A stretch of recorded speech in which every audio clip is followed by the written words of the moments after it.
আসসালামু আলাইকুম। দেখেন এটা হচ্ছে কি, এটা কিন্তু কলা গাছের ভিতরে হয়। যখন কলা পেকে যায়, কলা কেটে নিয়ে আসার পরে আমরা গাছ ছিলে এটা বের করি। এটার নাম হচ্ছে আমাদের নওগাঁতে বলে আটা, আর আমি ঢাকাতে নাম শুনছি কলার থোর বলে।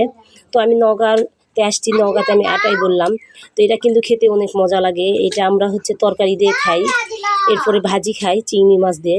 তবে ভাজিটাই বেশি আমার কাছে মজা লাগে। তো দেখেন আমরা এটা কিভাবে রান্না করি, কাটবো। তো প্রথমে এটাকে এই যে দেখেন ছিলতে হবে, এটাতে খোসা আছে, এই যে এই চামড়াটা তুলতে হবে। ছিলার পরে এইভাবে গোল গোল পাতলা করে আগে কাটতে হবে। এই যে দেখেন এর ভিতরেও কিন্তু একটা আঁশ আছে, সেটাকেও পরিষ্কার করতে হবে।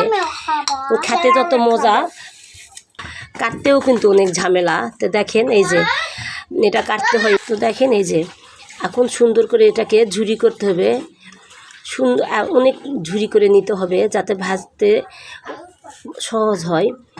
এই যে দেখেন এইভাবে ঝুরি করে নিতে হবে।